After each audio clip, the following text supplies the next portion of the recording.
स्वागत है दोस्तों हमारे 3D कोर्स के मॉडलिंग के चैप्टर की पहली वीडियो में। इस वीडियो से हम मॉडलिंग की शुरुआत कर देंगे और मॉडलिंग के लिए यूज होने वाले टूल्स को एक एक करके सीखेंगे। चलिए ब्लेंडर को ओपन कर लेते हैं।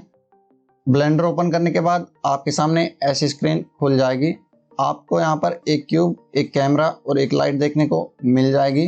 ब्लेंडर में किसी भी ऑब्जेक्ट को सिलेक्ट करने के लिए आपको अपना कर्सर उस ऑब्जेक्ट पर लेकर जाना है और अपने माउस में लेफ्ट बटन प्रेस करना है। लेफ्ट बटन प्रेस करते ही आपका वो ऑब्जेक्ट सिलेक्ट हो जाएगा। जैसे मैं लेफ्ट बटन प्रेस करके कैमरे को सिलेक्ट कर सकता हूँ, क्यूब को सिलेक्ट कर सकता हूँ और यहाँ पर दी गई लाइट को भी सिलेक्ट कर सकता हूँ।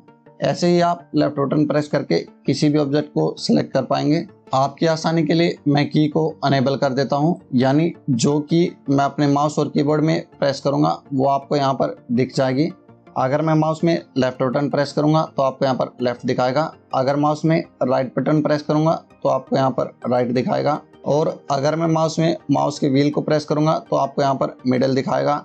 ऐसे ही अगर मैं अपने कीबोर्ड में किसी भी की को प्रेस करूंगा तो वो आपको यहाँ पर दिख जाएगी। ब्लेंडर में आप ये जो स्क्रीन देख रहे हैं इसको 3D व्यू पोर्ट बोला जाता है। हम ब्लेंडर में जो भी काम करेंगे वो 3D व्यू पोर्ट में ही करेंगे।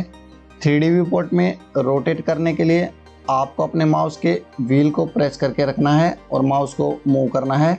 ऐसे ही अगर हमारे पास में एक से ज़्यादा ऑब्जेक्ट हैं या एक ही ऑब्जेक्ट बहुत लंबा है और हम ऑब्जेक्ट को पूरा नहीं देख पा रहे हैं तो हमें 3D व्यू पोर्ट में मूव करने के लिए अपने कीबोर्ड में शिफ्ट प्रेस करना है और अपने माउस के व्हील को प्रेस करके माउस को मूव करना है, जिससे हम 3D व्यू पोर्ट में मूव करना शुरू कर देंगे। किसी भी ऑब्जेक्ट को डिलीट करने के लिए सबसे पहले आपको ऑब्जेक्ट को सेलेक्ट करना है और अपने कीबोर्ड में डिलीट प्रेस करना है तो आपका ऑब्जेक्ट वहां से डिलीट हो जाएगा। 3D व्यू पोर्ट में जूम इन जूम आउट करने के लिए आपको अपने माउस के व्हील को रोटेट करना है, जिससे आप 3D व्यू पोर्ट में जूम इन जूम आउट कर सकते हैं। ध्यान रहे, जूम इन जूम आउट करने से आपका केवल 3D view port he zoom in zoom out हो रहा है, इससे आपके ऑब्जेक्ट के साइज पर कोई भी फर्क नहीं पड़ेगा। 3D व्यू पोर्ट में हमारे पास में 3 एक्सिस होते हैं। जो आप यहाँ पर लाल कलर की लाइन देख रहे हैं ये यहाँ पर एक्स एक्सिस है। जो आप यहाँ पर ग्रीन कलर की लाइन देख रहे हैं ये वाई एक्सिस है। और अगर मैं यहाँ से जेड एक्सिस को अनेबल कर दूं तो आप यहाँ पर जो ब्लू कलर की लाइन देख रहे हैं ये यहाँ पर जेड एक्सिस है। हम ब्लेंडर में किसी भी ऑब्जेक्ट को इन्हीं एक्सिस के रेफरेंस में मूव करेंगे। जैसे जैसे हम आगे बढ़ेंगे वो आपको पता चल जाएगा। अब बात करते हैं ऑब्जेक्ट के ट्रांसफॉर्मेशन की, यानी ऑब्जेक्ट को मूव करने की, रोटेट करने की और स्केल करने की। ब्लेंडर में ऑब्जेक्ट को मूव करने के लिए यानी ऑब्जेक्ट को एक जगह से दूसरी जगह ले जाने के लिए सबसे पहले आपको ऑब्जेक्ट को सेलेक्ट करना है। सेलेक्ट करने के बाद आपको अपने ऑब्जेक्ट को ग्रैब करना है। ऑब्जेक्ट को ग्रैब करने के लिए आपको अपने कीबोर्ड में जी प्रेस करना है। जी प्रेस करते ही आपका ऑब्जेक्ट ग्रैब हो जाएगा और जैसे ही आप अपने माउस को मूव करना शुरू करेंगे आपका ऑब्जेक्ट मूव होना शुरू हो जाएगा।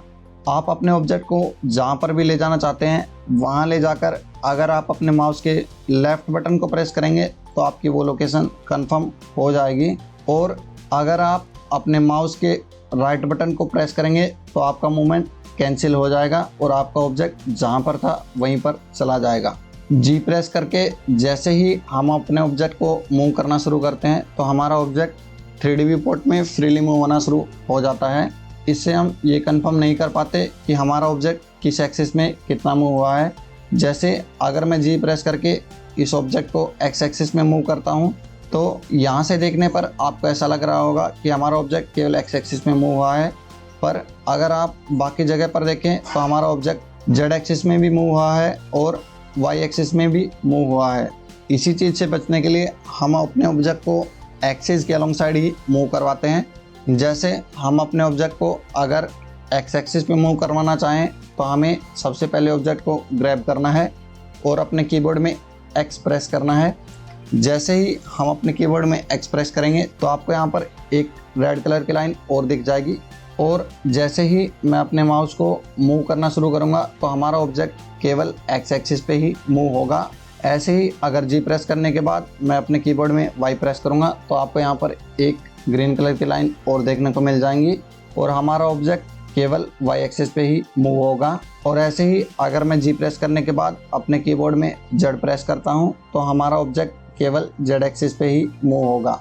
बात करते हैं ऑब्जेक्ट के रोटेशन की। ऑब्जेक्ट को आप कैसे रोटेट कर सकते हैं। ऑब्जेक्ट को रोटेट करने के लिए आपको अपने कीबोर्ड में R प्रेस करना है और अपने माउस को मूव करना है।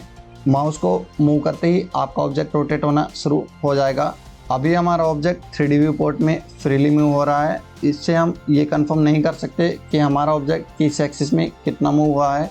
इसके लिए हमें ऑब्जेक्ट को एक्सिस के अलोंग साइड रोटेट करना पड़ता है। अगर हम ऑब्जेक्ट को एक्स एक्सिस पे रोटेट करना चाहते हैं तो हमें अपने कीबोर्ड में R प्रेस करना है, उसके बाद X प्रेस करना है, जिससे हमारा ऑब्जेक्ट केवल एक्स एक्सिस पे ही रोटेट होगा। ऐसे ही Y एक्सिस पे रोटेट करने के लिए हमें अपने कीबोर्ड में R प्रेस करके Y प्रेस करना है, जिससे हमारा ऑब्जेक्ट केवल Y एक्सिस पे ही रोटेट होगा। और Z एक्सिस पे रोटेट करने के लिए हमें अपने कीबोर्ड में R प्रेस करने के बाद Z प्रेस करना है, जिससे हमारा ऑब्जेक्ट केवल Z एक्सिस पे ही रोटेट होगा। अब बात करते हैं ऑब्जेक्ट के स्केलिंग की, यानी ऑब्जेक्ट को हम छोटा बड़ा कैसे कर सकते हैं। ऑब्जेक्ट को छोटा बड़ा करने के लिए आपको सबसे पहले ऑब्जेक्ट को सिलेक्ट करना है और अपने कीबोर्ड में S प्रेस करना है। S प्रेस करने के बाद हमें अपने माउस को मूव करना है। माउस मूव करते ही हमारा ऑब्जेक्ट छोटा बड़ा होना शुरू हो जाएगा। अगर हम ऑब्जेक्ट को किसी एक एक्सिस पे छोटा बड़ा करना चाहते हैं तो हमने जैसे रोटेशन और मूवमेंट के टाइम किया था वैसे ही करना है।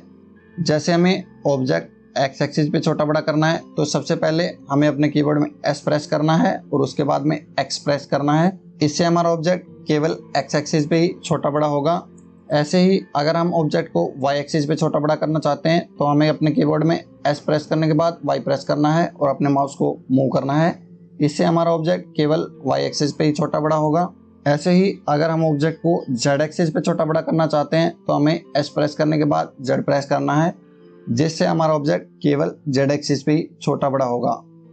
ऑब्जेक्ट के ट्रांसफॉर्मेशन के टाइम आपको अपने माउस के कर्सर को ऑब्जेक्ट से थोड़ा दूर रखना है, जिससे आप अपने ऑब्जेक्ट को आसानी से स्केल कर पाएंगे, रोटेट कर पाएंगे और एक जगह से दूसरी जगह पर ले जा पाएंगे। आशा करता हूँ आपको समझ में आया होगा। अगर आपको कोई भी परेशानी होती है तो आप नीचे कमेंट करके मुझे पूछ सकते हैं। अगली वीडियो में हम इन टूल्स के बारे में और इन टूल्स के बारे में जानेंगे। मिलता हूँ आपसे अगली वीडियो में।